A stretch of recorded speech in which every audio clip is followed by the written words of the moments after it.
advice about ADHD that can be applied to anyone from Dr. Dale Archer. At the outset, I should say, I am not an expert in all things ADHD. I was diagnosed, and so I read all 4 of these books, and I've been learning some things. And one of the things that is difficult is that this disease, this disability, this diagnosis, whatever you want to call it, is sort of historically new, all things considered, and not all the sources agree about everything. So while I learned a lot from this book, there's some stuff that I disagree with it in, and that's okay. That's part of what critical thinking is about.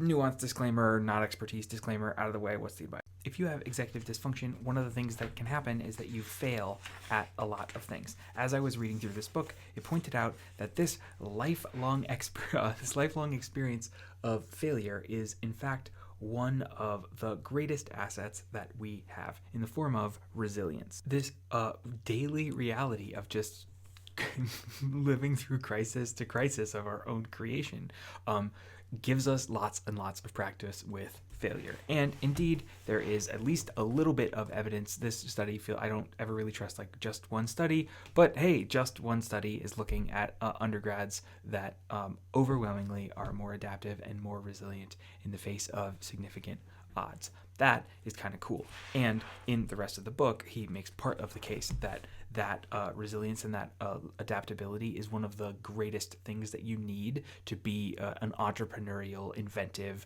creative sort of soul. And while I don't agree with everything in this book, reframing impulsivity and distractibility as decisiveness and nonlinear thinking can radically change how I perceive how my brain naturally wants to work. Charles Xavier from X-Men is one of my favorite teacher heroes because he consistently says to people, you are not broken.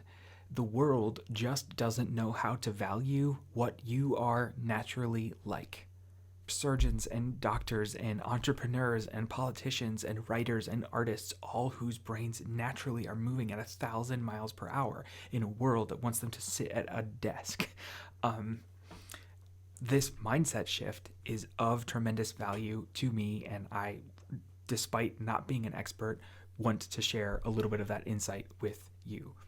That said, one of the things that I disagree with in this book is his sort of blanket rejection of the need for medication. He continues to say, well, yeah, certain people do need medication, but the vibe of the book is oh, embrace your ADHD and you don't need that stuff.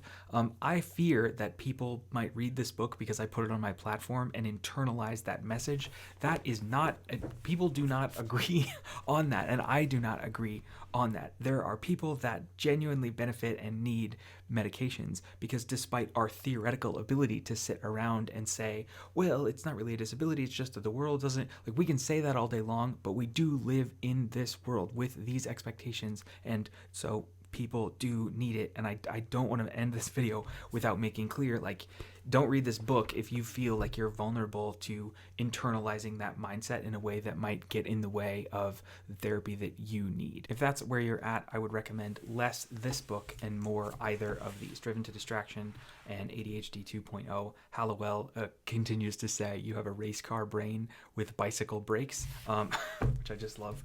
Have I given enough disclaimers and caveats and nuance yet? The world and our brains are more complex than can fit into a 4-minute TikTok, but if I can give you anything, it is to reframe the litany of failures that has been many components of your life, not as a waste, but as a development of a strong sense of resilience.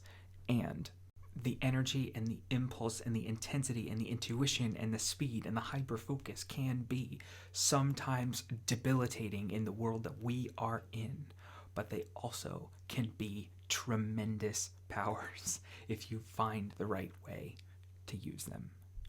And maybe you knew that already, but it took me 4 books to figure that out. Okay, bye.